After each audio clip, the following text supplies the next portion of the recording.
Welcome, welcome, welcome to Cruz Inc. Radio 102.8 live stream. Thank you all, viewers and listeners, for joining in with us today. We have an amazing panel that's going to be on board with us.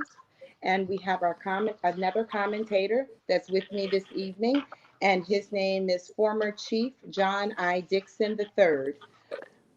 He was the former chief of police with the Petersburg Police Department. John I. Dixon III joined law enforcement in the 1980s. He first served in the U.S. Marine Corps and then for 25 years as a police officer in the Army.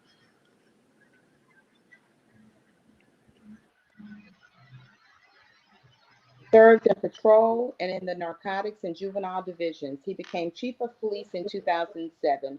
John developed a passion for community engagement and empowerment, youth outreach, and human resource development. As an officer, John focused on improving the overall quality of life for the community, confronting several challenges in the police community relationship.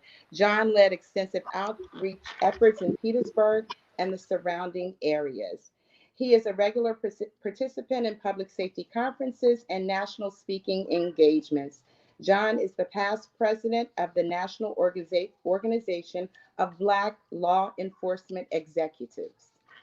And we want to thank him for being the host along with me today. And he is the president of the Crusade for Voters here in Richmond, Virginia.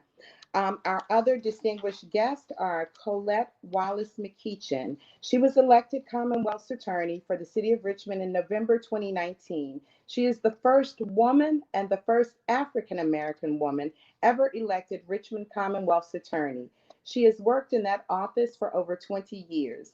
Prior to her election, she was the Deputy Commonwealth's attorney responsible for supervising prosecutors in the General District courtrooms that handled misdemeanor crimes, felony preliminary hearings, and traffic cases.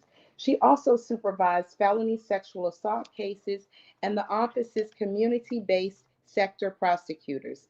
She has prosecuted crimes at every level, from domestic violence to burglaries, rape, and homicides. Ms. McEachin graduated from Brown University and received her Juris Doctorate from the University of Virginia School of Law. Colette is a member of various bar associations, including the Virginia State Bar, the Richmond Criminal Bar, and the Hill Tucker Bar Association. She is currently a member and formerly the chair of the Virginia Forensic Science Board and the chair of the Criminal Law Section of the Virginia State Bar. She was formerly a member of the Hill Tucker Bar Association's Executive Board. She serves on the faculty for the Virginia Supreme Court's member of the State Maternal Mortality Review Team and the Virginia Attorney General's Sexual Assault Kit Initiative Task Force.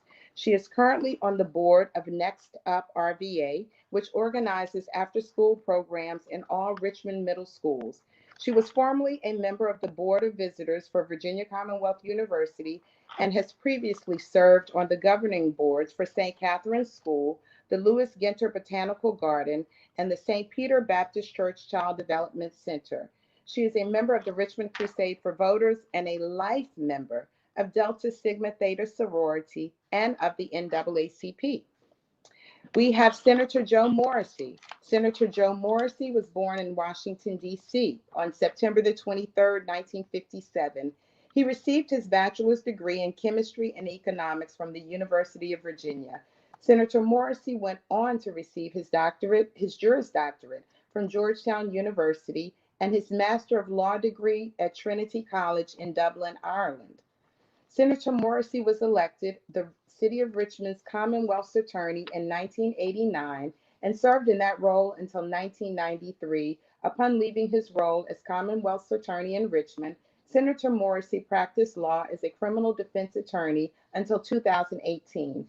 Senator Morrissey served in the Virginia House of Delegates from 2008 until 2015 and was elected the state senator representing the 16th Senatorial District in November 2019. We also have Eric English. English is currently the chief of police in the city of Harrisonburg, a position he's held since September 2018.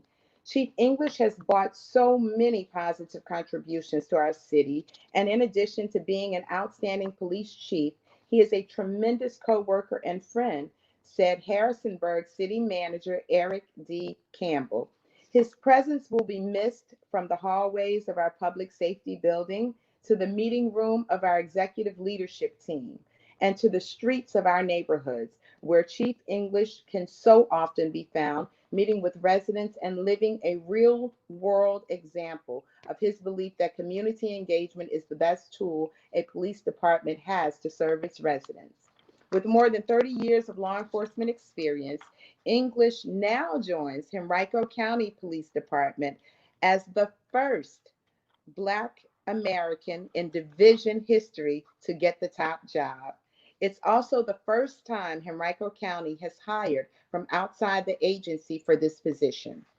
English earned a Bachelor of Science in Criminal Justice and Sociology from the University of Richmond and received a Master of Public Administration from VCU.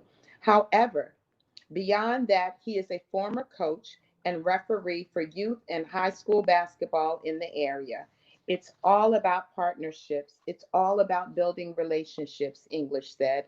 I know there's an element that we need to gain trust, not only gain, but maintain trust. We can only do that through conversation and collaboration. English added he has a vision for the country, for the county, but is focused on improving the relationship between the community and the police force. It's important for me to come here and listen, English said. I don't have all the answers, and I know there's a lot of institutional knowledge in this organization that I'm going to have to lean on.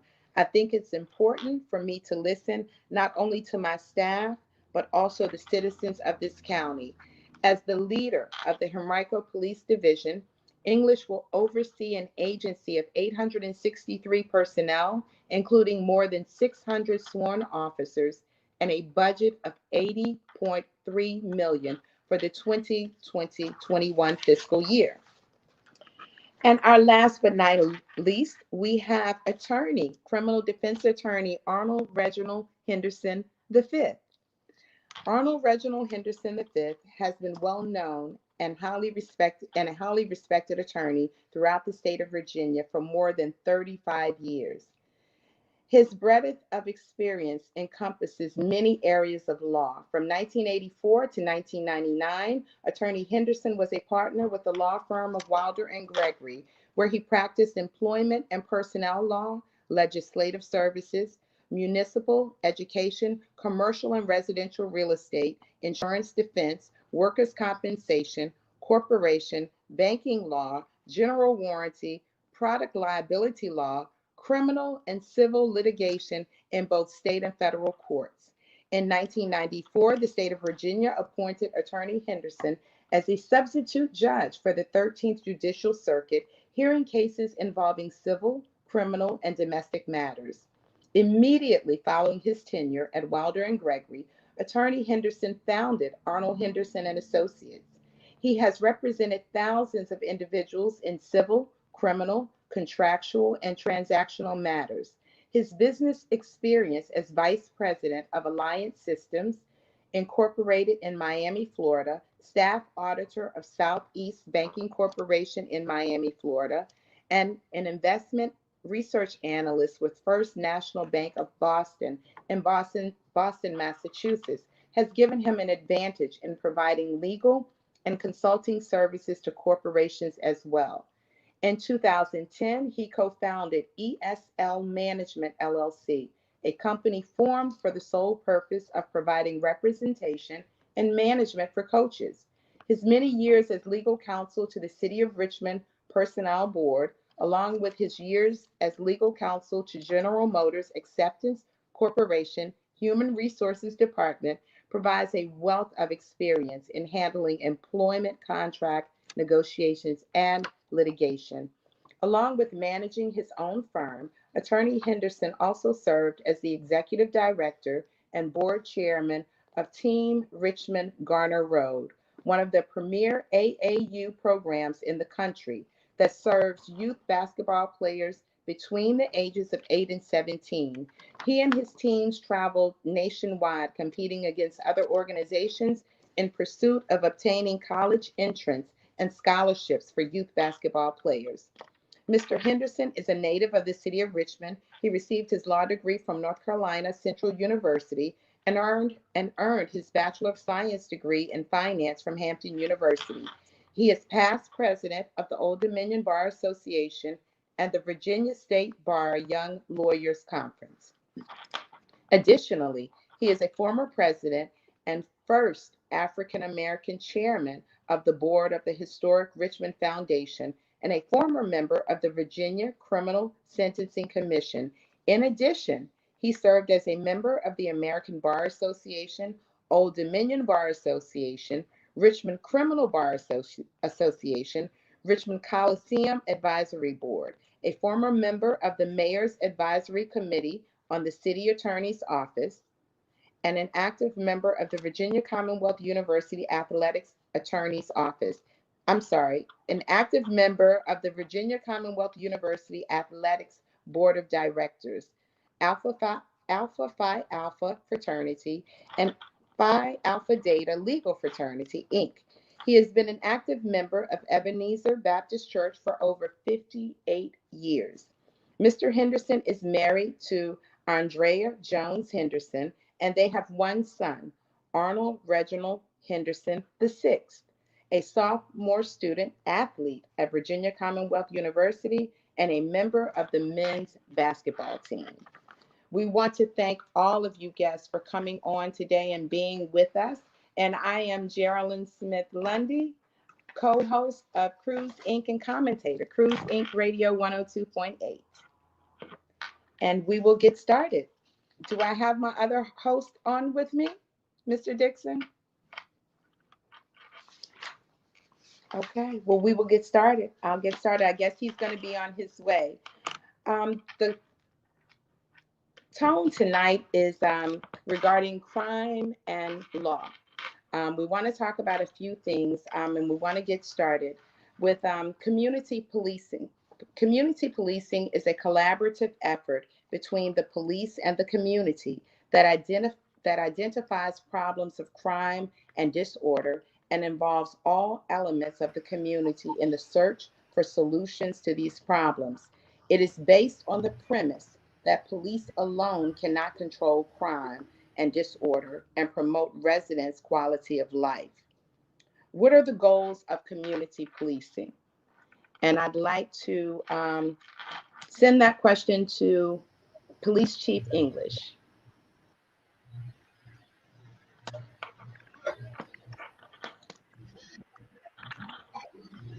Well, I think one of the goals that one of the end results is you want self-sufficient communities. And what I mean by that is that you have to have communities that are involved in problem solving. A lot of times as law enforcement, we go into communities thinking we know exactly what that community needs to police and how it needs to be policed. But a lot of what we do is based on data. But actually, when you go and talk to community members in certain communities, their thought process may be totally different than what we as law enforcement think should be done in that community. So you have to allow them to have a voice in how that community should be policed. And so I think a lot of times, in law enforcement, we leave community out and we think we can go in there and just police that community based on what we think. But it has to be a collaboration. I think there has to be a lot of joint thought processes when you're going to communities and trying to police various areas. So in a community policing concept, it's about getting to know people, getting to know individuals, not just in their time of trouble, but getting to know them before something happens. And so it's like a person always told me, it's difficult to treat somebody wrong when you know who they are. And so that's what it's all about, is just getting to know individuals in your community. Okay, well, thank you for that. This question is going to be, it's going to be a duel. I don't know who wants to answer it, but I'm going to leave it open for everyone. I'm going to throw it out there. What kinds of procedural and operational changes do police departments have to make to institute community policing? Who wants to answer that for me?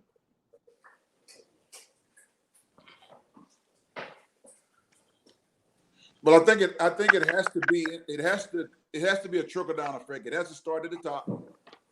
and it has to be a cultural shift. There are certain departments that let's have community policing officers. Every officer in your department needs to be a community officer, and that has to resonate throughout your organization. And so I think you have to put mechanisms in place. For me up here, I started community walks. We went door to door. We're talking to people, and again, it's very difficult many times in organizations now because you have people coming into the organization that are young. And a lot of folks that are coming in policing now don't know how to really communicate because, as we know, a lot of these kids are using technology and they do all their communication through technology. So trying to get individuals to be able to talk to people is very difficult in some organizations, but it has to be a shift where everybody is a community policing officer. Okay, thank you. Thank you for that. Now, this is going to be for Attorney Henderson and for Commonwealth Attorney McEachin. In what ways, if any, have the grand jury and state's attorney's decisions not to indict the police officers in cases? Well, this is, let me back up a little bit. We're talking about, this has to deal with Ferguson, Missouri, Kenosha, Georgia, and New York City, with the isolated incidents given traction by the media. Others say this is a sign of broader problems in the treatment of minorities by police.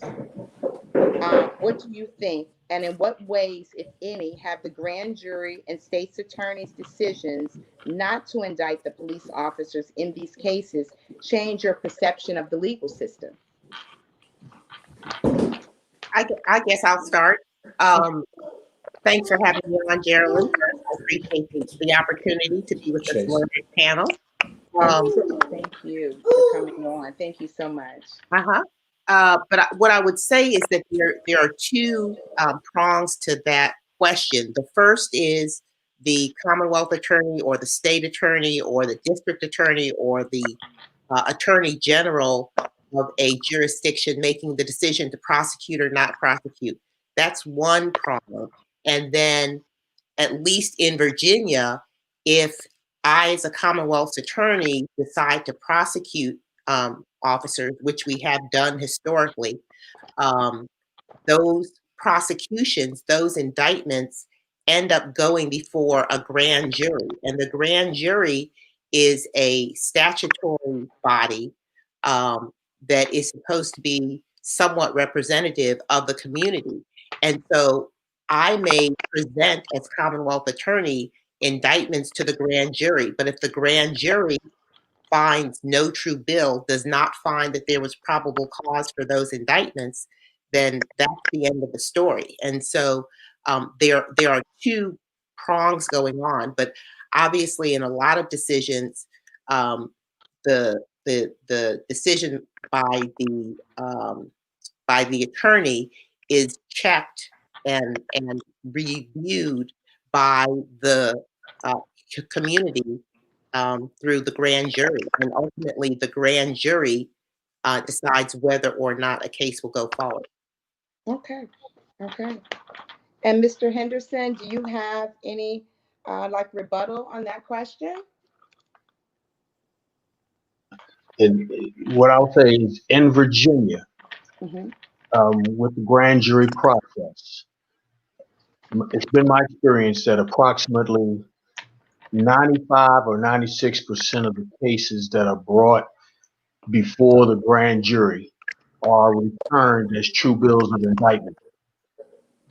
In situations or in matters or in cases involving police conduct that are presented to the grand jury, I would argue and suggest that the matters that are returned as true bills are far fewer. The percentages are far fewer, probably less than 50%.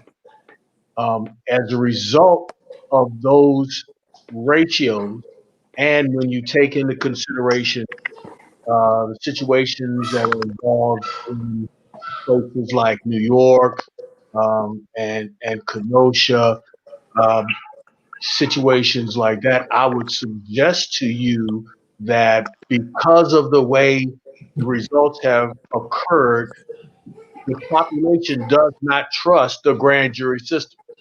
And I think that's problematic. And I don't know if it's a situation or something that can be cured by changing the process. I know defense lawyers, and I'm a defense lawyer, we're not allowed to participate in that grand jury process. So it's strictly a decision that is done by people in Colette's position, prosecutors, Commonwealth attorneys, state's attorneys, who decide when and if and how to bring a matter in front of the grand jury. So because of that, and because of my estimate that the ratios for matters involving police officers are far different than those matters involving the general population, I would suggest the general population just does not trust the grand jury process. Okay, okay. Thank you for that. Do you think that there are significant differences in the way police interact with minorities and non-minorities? If so, what accounts for them? Well, let me jump in real quickly. Okay. I'll give you one example. The young man, Jacob Blake, who was shot just recently in Kenosha, was shot 7 times in the back, unarmed, as he was walking away from police officers. Shot. Now, young man Dylan Roof, who went into a church and killed 9 churchgoers, was apprehended and then taken to get something to eat by police before they took him to jail. There's a stark difference there, and everyone notices that. And if you don't notice that, you don't have your eyes open. So if your question is, do you think, do people think, do I think there's a difference in how police deal with people based on their color? I think they do. And I think it may go back to what Eric was mentioning about the ability of police officers to communicate. And police officers who come out of one community aren't able to go into another community that they're not used to and communicate with that community. So it's important, I think, that police officers come from a community where they ultimately will police that community. Like Eric says, you got to know someone. If you know them, you're not going to treat them wrong. So I think the answer is yes, there's definitely a difference. Okay, awesome. Senator Morrissey, I know you were a criminal defense attorney and you're senator now. I'd like to ask you that question. And is there anything, has this been brought up in Senate? Could you give me some insight on that? There has been a discussion in the full Senate and in the Senate Judiciary Committee, of which I serve, to send any police shootings to the Office of the Attorney General. What happens right now is that a prosecutor, if it happened in Richmond, Colette McEachin could handle it, but what is often the case is that the prosecutor in the local jurisdiction will send it to another prosecutor in a contiguous jurisdiction. But notwithstanding that, there is a real belief among people that a shooting of a citizen, particularly one of color, by a police officer isn't being sussed out completely by a grand jury. Remember what Arnold said a few moments ago. 94%, I think the figure is a couple points higher than that, Arnold, of people that the prosecutor seeks to indict are indicted. But far fewer than 50% of police officers who are charged with or are being investigated for shooting an individual are indicted. It wasn't too long ago that they sent all of the cases I won't mention his name, to a prosecutor in Prince William County. Mhm. He investigated 22 cases where police shot an unarmed individual. In 22 cases, the grand jury did not return a true bill. So that's why people are frustrated, and that's why there's some discussion, Jerilyn, of sending this to the Office of the Attorney General. I'm not fully endorsing that yet, but what I would like to see is as much transparency as possible, as much sunlight as possible on the process. And is that is that being considered because they're a little more, they're not as partial as opposed to, like someone, Commonwealth attorney that's having to deal with the officers, like on a regular basis? Would that be the reason?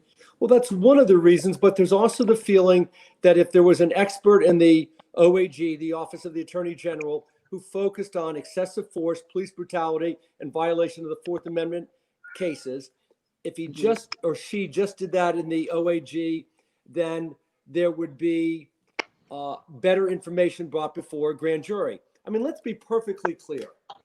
If a prosecutor is determined that there will not be an indictment returned, no indictment's going to be returned. And similarly, if a prosecutor wants to get an indictment, I will remind everybody of the old adage that a prosecutor can get a ham sandwich indicted. So I'm not disparaging prosecutors by any means, but what I am saying is that for the process to work correctly, and for there to be an appearance that is working correctly, you need to have impartial prosecutors in there, and you have to present all of the evidence to the grand jury. Arnold might have been onto something a moment ago when he said, well, another attorney may be able to, he said wasn't able to participate, but maybe there's a possibility there. But in any event, that's why there's a lot of disillusionment right now among the citizenry.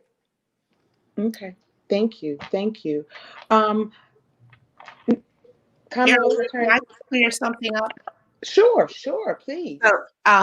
So I just want to make it clear that the grand jury is a body that was created by state law, by senators like Mr. Morrissey and other legislators, and obviously derives from English common law. And when the grand jury meets, the whole purpose of the grand jury was to meet in secret. And so a Commonwealth attorney is not guiding the grand jury. Defense attorneys are not allowed generally in a grand jury, in a regular grand jury. There are special grand juries, there are multi-jurisdictional grand juries, and sometimes those are a little different. But in Richmond, the grand jury meets every first Monday of every month. And because there's just that volume of crime and violence and cases in Richmond. But they meet secretly, they deliberate secretly, they are just like a regular jury. And so a police officer goes in, presents the evidence that the police officer has, and that's what the grand jury bases its decision on. It does not have access to either a Commonwealth attorney or to a defense attorney. So the grand jury is really its own unique universe. And, if the General Assembly wanted to change the way the grand jury was composed or how it worked or what it did, it certainly has that prerogative. Okay, let me elaborate a little bit more on that, Commonwealth Attorney McEachin. For our viewers out there are a lot of people, we just assume because of working in the field that, they know, but it's a lot of things that, they don't know.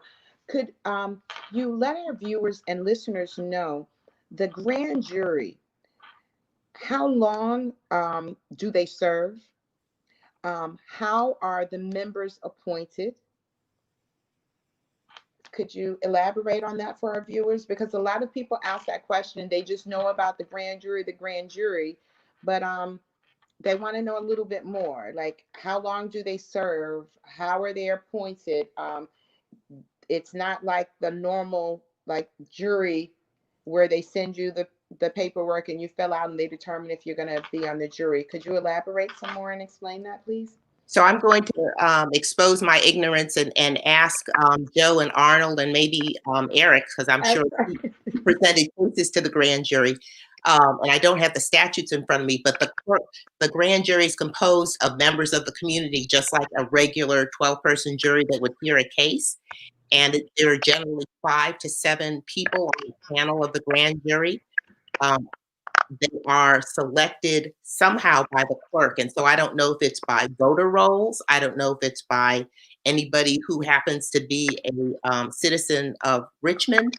Obviously, you have to be a United States citizen. You have to be a resident of Richmond. You have to be an adult, that type of thing. And then they serve for a defined period of time. So they don't serve for 5 years or 20 years or something like that. They have a definite term. That's really all that I know about the composition of the grand jury, because that is something that's more in the domain of the circuit court clerk. But Joe or Arnold may know more. Okay. Joe or Arnold, can you? There's 3 juries. There's a jury that everybody is familiar with that decides in a circuit court if somebody has committed a felony. We're all familiar with that. There are 12 of them that sit in the box. There's 2 other juries, a special grand jury and a grand jury. Now, back in the day when I first started practicing in Richmond in 1989, in 1984, I'm dating myself, the judges determined who would be on a grand jury or a special grand jury. I'll say that again. The judges had their list and they selected who would be on the grand jury or the special grand jury. You can obviously see the potential mischief with that type of system. Correct. But right now, it's my understanding that there have been modifications, and I'm hoping that the last person that addresses this issue, Arnold, will clarify it. But Arnold, isn't it now the situation that for a grand jury, you are selected from the pool, the same pool of people that are picked for a regular jury? Joe, I'll answer that by saying I'm not sure where the individuals' names are derived from, but I am sure that judges of the circuit court select between 60 and 100 individuals to serve, maybe 120 to serve on a grand jury during the year. So you've got individuals who are selected by the circuit court judges for that 1 year period of time. And out of those names, I think maybe 7 or so of those individuals report, as Colette said, I think the first Monday in the month. And I will tell you that I have been practicing law for over 30 years, and I've never seen a grand juror who is younger than 25 years old. The grand jurors that I see are retired members of the city who come there once a month and perform their duties. So to answer your question, I don't know where the judges get the pool from, but I do know the judges of the circuit court select those individuals, ask those individuals if they will serve, and I do know that I've never seen a grand juror who was under the age of 25. Okay. Well, it seems like we need some changes going on with that to have Jerilyn? across the board. Yes. Jerilyn, can you hear me? Yes, I can. Listen, I know time is getting a little short, and a lot of folks ask me every day, what is the General Assembly considering right now? And could I address that before we run out of time? And then please some of the other panelists might want to opt in. Yes, please. The governor called for the special session to do 2 things: to discuss COVID-19 relief, 3 things: the budget and police reform. Police reform had a big umbrella, which included sentencing reform and things of that nature. Let me just tell you what's going on right now. One of the biggest bills that I think will affect the criminal justice system in Virginia just got out of the judiciary, and that's the sentencing reform bill. And that bill will do the following. It will allow a defendant who opts to have his case heard by a jury, at his determination, he can opt to have the judge do the sentencing. So what that means is jury will try the case and the judge will sentence, which is the way it's done in 44 other states and the federal system. It's huge in Virginia. One of the staff attorneys, Steve Benjamin, told me that if this gets passed, it will be the biggest criminal justice reform bill in almost 2 decades, and it's huge. And here is why. Right now, if a defendant opts as his right, avails himself of a jury trial, the jury does the sentencing. They don't get any guidelines. It's whatever they determine. They are the collective conscience of the community. Here is a typical situation. I just reviewed a transcript yesterday. Prosecutor will offer 3 years. And by no means in what I'm saying is it meant to disparage prosecutors. I've got the highest regard for Colette. I'm just telling you the way it is. A prosecutor will say, I'm offering 3 years. The defendant will say, no, thank you. And the prosecutors in many jurisdictions, not necessarily Richmond, will say, fine, then we demand a jury trial.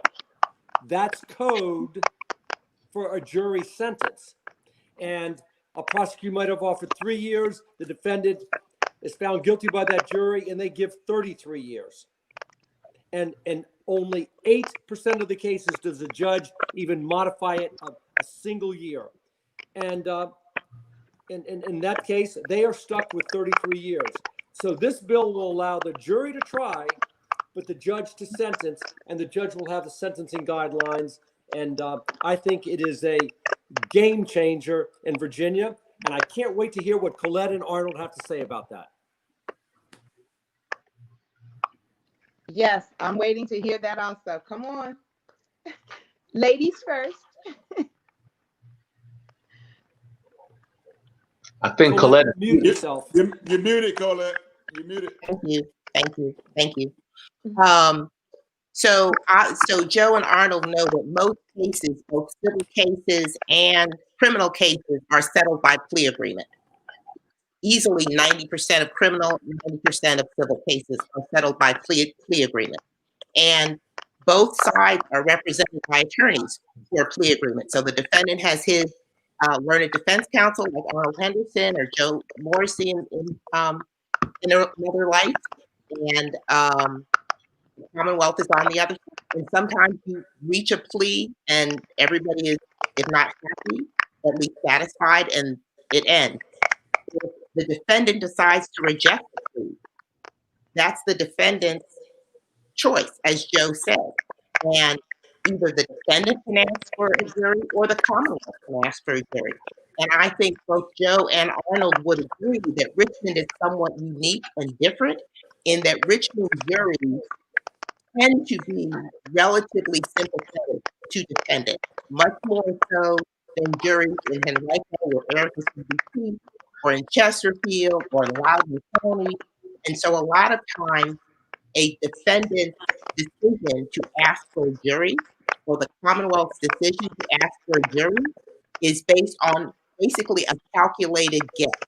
Do I think the jury is going to rule in my favor? That's number one. So everybody is making an educated, calculated guess with their attorney. The victim is making it with the Commonwealth attorney, and the defendant is making it with his attorney. Do I think the jury will fall on my side? That's number one. Number two is the jury does have instructions. They do not have the Virginia sentencing guidelines, which a judge would have after a bench trial, and which the defendant has access to usually during plea agreements. But the jury does have, once again, by statute an instruction that says the lowest penalty that you can give is this, and the highest penalty you can give is this. And you can do anything within that range of penalty, because anything within that range of penalties, the General Assembly has decided is a reasonable punishment for this crime. And so the jury can come back on the very low end of that range, or the jury can come back in the middle or at the high end of that range.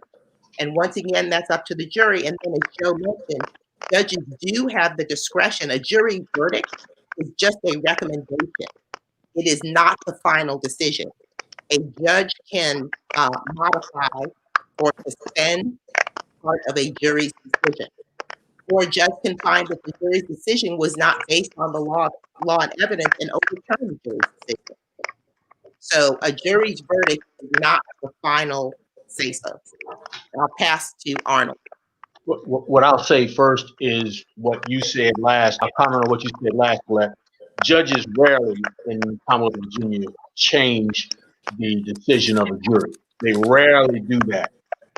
And what I'll say is what Steve Benjamin, who is my understanding is special counsel for the Senate Judiciary Committee, said, and Joe also said, and I'll echo both of them. I believe if a bill is passed in Virginia that allows judges to sentence even after a jury hears the case, if such a bill is passed, which would thereafter bring the Virginia court system in line with the federal system, I echo Joe. I think it will be a game changer. I really do. And I'm all in favor of it, although unfortunately I don't have a vote. I don't sit where Joe sits, but I'm in favor of it.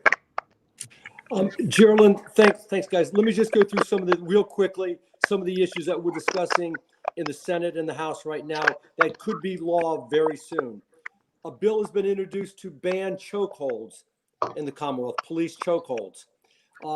There is a bill that will allow defendants in jail to have earned sentence credits. There is a bill to have police be required to get more police training. Civilian review boards are being discussed.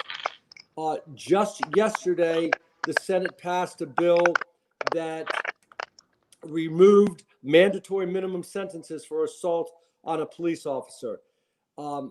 There are a lot of those bills that are percolating in the House and the Senate right now. We will come to a decision. They will be presented to the governor, but I think there are going to be some significant changes in the criminal justice system in Virginia within in 3 or 4 weeks. Okay, I have a question regarding that. Since we're talking about that, has anything ever come before the Senate, Joe? And I'm sure, Colette, you're familiar. Arnold, you're definitely familiar. Chief of Police English, I'm quite sure from, the arrest that you have to do. And that has to do with prior convictions, because we know prior convictions weigh very heavy many times in a person's sentencing. And, a lot of community people have asked, it's like double jeopardy. If a person has already gone to jail and served their time for whatever they did, that when there's another crime committed, that factor comes back into play. Right now, the law is that if the jury finds the defendant guilty, they have a second phase and they determine the punishment. The jury then is presented with the defendant's past criminal record. The other avenue is if the judge sentences. The judge gets what's known as a pre-sentence report, and similarly, the judge is made aware of the defendant's past criminal record. All right. So so that really is not going to change that much. Okay. This is a direct change from back when Arnold first started and I did, when there were no bifurcated juries. You could keep the defendant may not testify, and the jury determined guilt or innocence and sentenced at the same time, and they did not have the prior criminal record. Okay. Okay. So, Jerilyn, I'll say from the perspective of a victim, and Yes. I think most people in their day-to-day life want to know the history of almost anyone.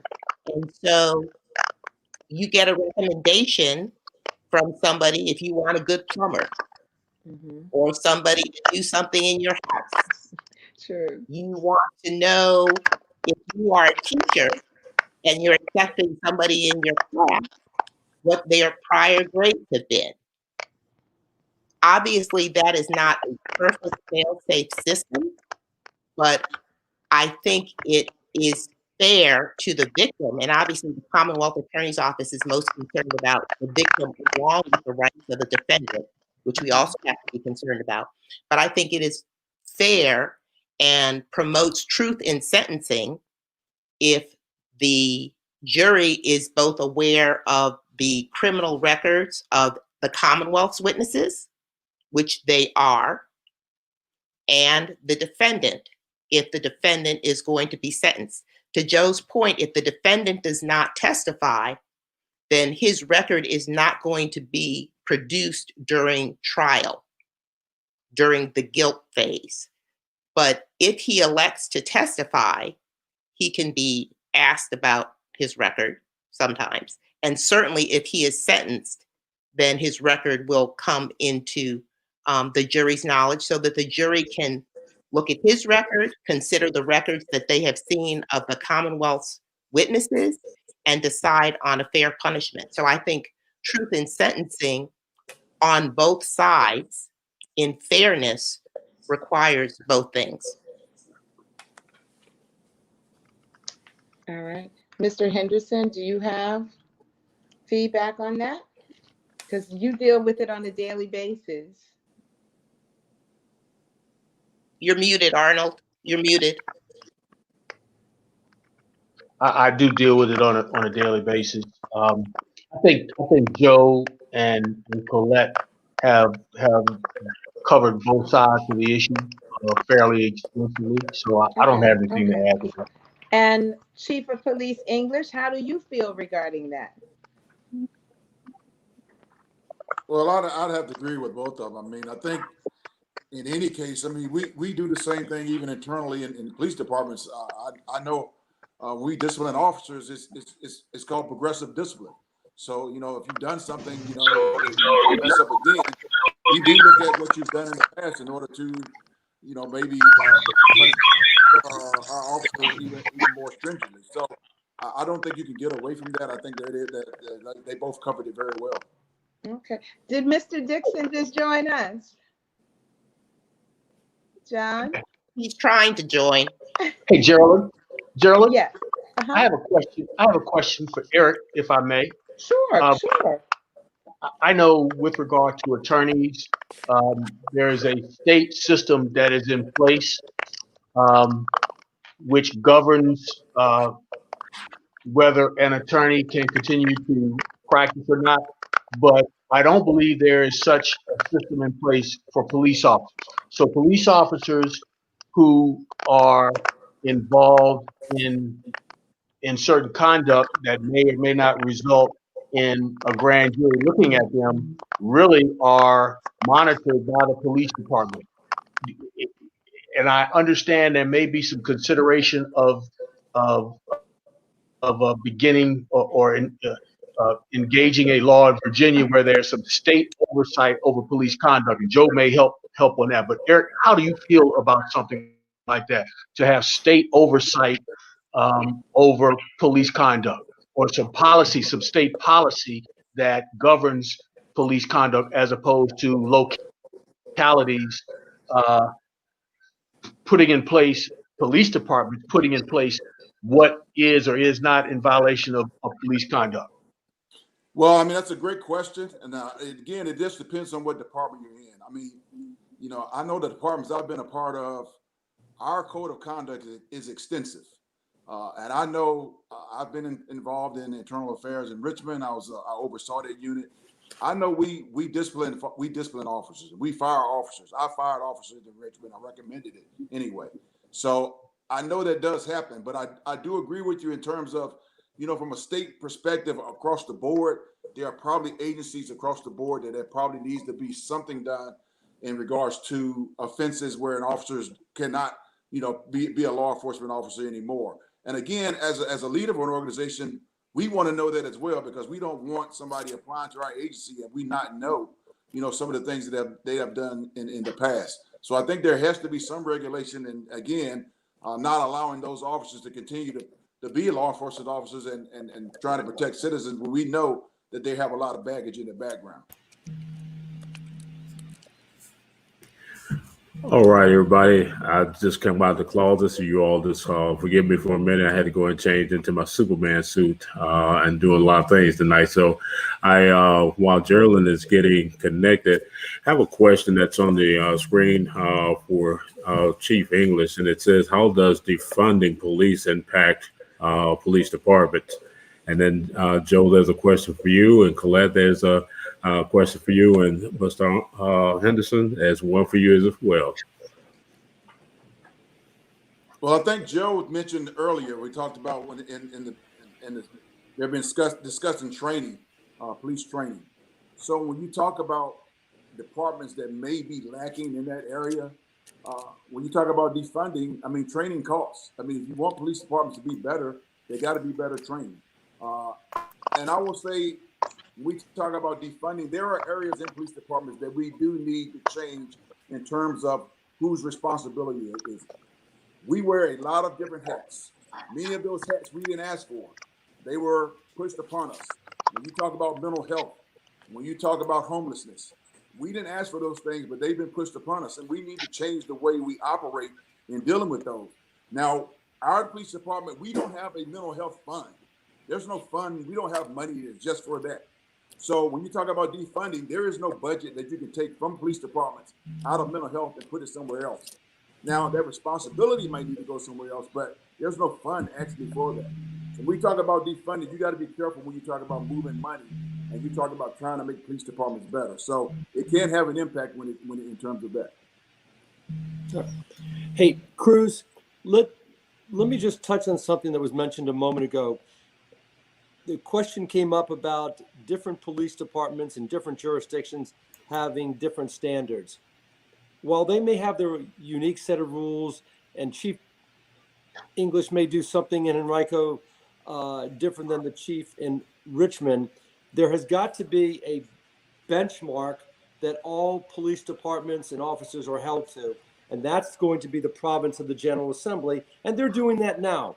For example, banning chokeholds. It's not going to be allowed in some jurisdictions and disallowed in others. That's uniform. Basic training, that's going to be the benchmark that every force is going to have to be involved in. We're going to set policy on whether or not police can search an automobile because they notice the odor of marijuana in the car. That seems to be something that occurs all the time. We're going to set the standard on whether or not that serves as a basis for searching the car. So while a police chief like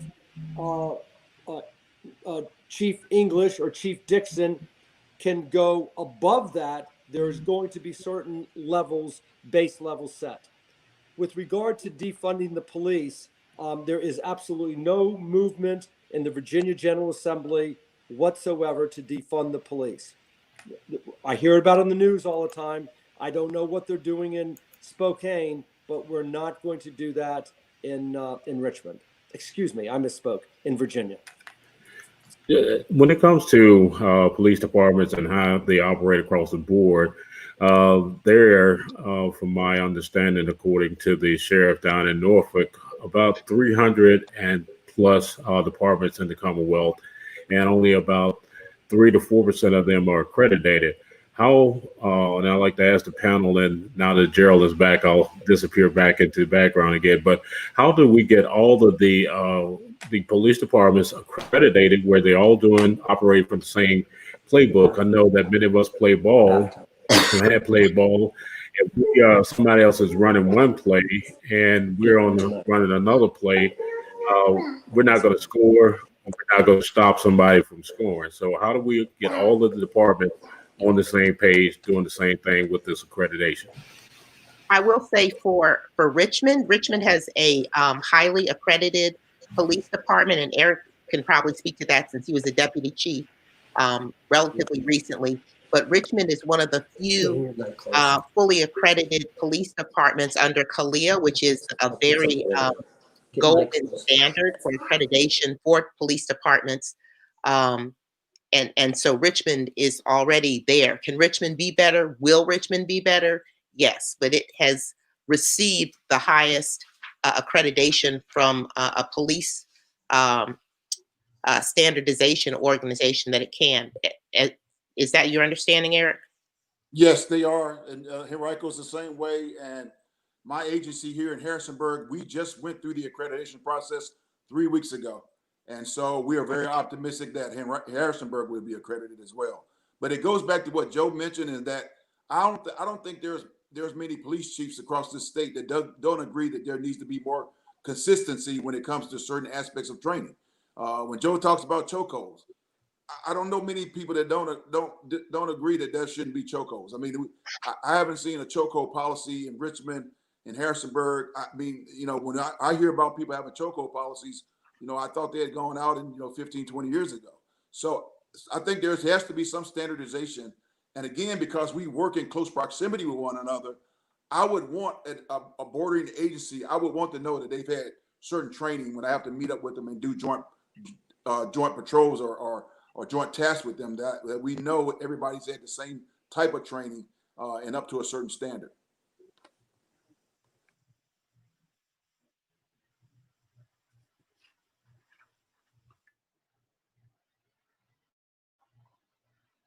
You're muted, Jerilyn.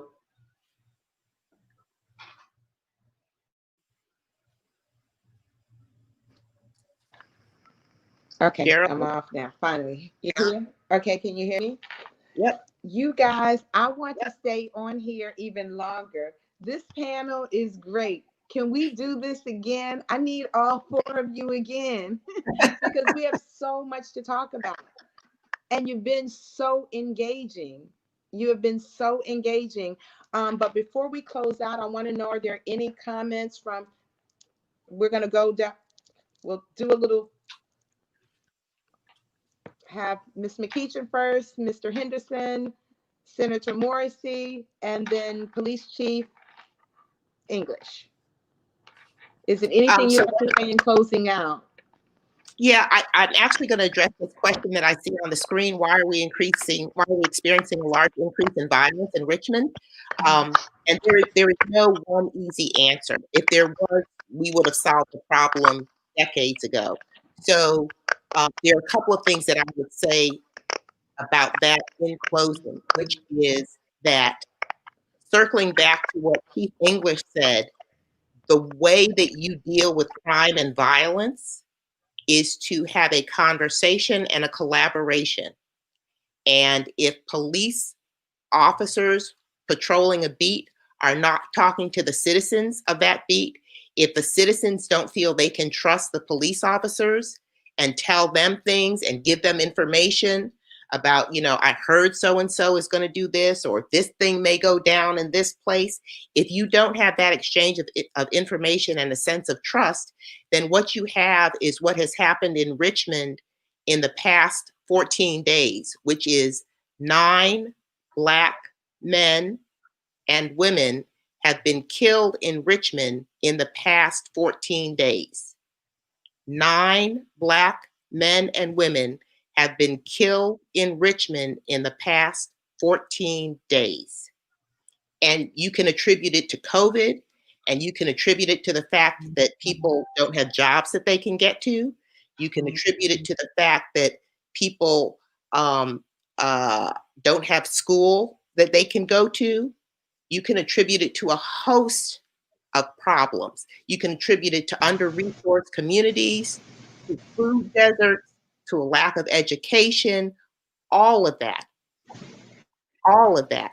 But nothing is going to help Richmond get beyond those problems if we are not willing to talk with each other and collaborate with each other. And so that is my wish for Richmond for the future. Thank you. What I will say in closing is very simple. We are entering into a new era in this country, in this state, in this region, in this city, in Henrico County. And because of the fact that we're entering into this new era, I believe that we as a population are going to need visionary leadership on a national level, on a state level, and on local levels. And we need visionary leaders to lead us into this next decade. And as I sit and look at this panel with Colette and Joe and Eric, I see visionary leadership and leadership that I believe is able, is equipped, is competent, and willing to lead us into that next era. So I just want to commend each of the panelists on their leadership. I am hopeful that the discussions that we have had tonight will incite some ideas for maybe new paths to take. I want to say congratulations to Eric on leading Henrico County. And just as an aside, I hope one of the first things that Eric does is changes the color of those uniform shirts. And I won't go into why I say that, but I'm just proud and happy to be a part of this panel, and hope that the leaders on this panel take us into the next decade and lead us into this new era that we are approaching. Senator Morrissey? You're on mute, Joe. Pardon me? Mute. Okay. Am I good? Yeah, Good. got you. We can hear you. I first want to thank Cruz and Jerilyn for inviting me on to this podcast this evening. I'm a regular with Cruz, and we've covered a lot of great topics previously. That was no change tonight. It was also an honor to be with Colette and Arnold and Eric and Chief Dixon, who was this evening as well. Let me make a couple of observations. The other day, somebody said to me, "Isn't this horrible what Richmond and the country is going through right now?" Excuse me, folks. They said, "Isn't this horrible what we're going through right now?" And I said, "I see very good things coming out of it." And that's going to be some of the legislative reforms that we have. What Chief English said a moment ago about a greater degree of cooperation between the citizenry and the police. I see that happening, and it's going to be a good thing. I'll also say this. In any profession, in any organization, you're going to have some bad apples. I quickly correct people when they say the police, a big, huge umbrella, generically, they are bad. That's wrong. And I hope that there's a lot of people listening out there right now that heard what I just said. That's an ignorant statement. Like any profession, whether it's morning talk show hosts or legislators or judges or baseball players, you're going to have some bad apples. But the vast majority of police that I worked with over the last 30 years as a prosecutor, as a defense attorney, as a legislator, I thought were conscientious citizens, conscientious first responders who really had a heart for serving. All right. Now, with that said, there are some much needed changes in criminal justice, police reform, sentencing reform, and we're moving in that way. So let's keep the dialogue going. We have done that tonight, and I applaud the host for doing this. And I look forward to coming back and sharing some of the accomplishments of the General Assembly once we pass legislation. Thanks, folks. We look forward to having you back to let us know what's going on. Chief English? Well, I'll end with this, and I kind of echo what Arnold talked about, in that my 30 plus Don't years pull the here, tail. I never envisioned we would be at this level of distrust, mistrust in law enforcement, and we having to rebound the way we are currently in our profession. But I will tell you, and I echo what Joe said, I think we're going to come out of this so much better and so much stronger in terms of some of the laws that will be passed, some of the consistency that we will have across the board in law enforcement and how we train.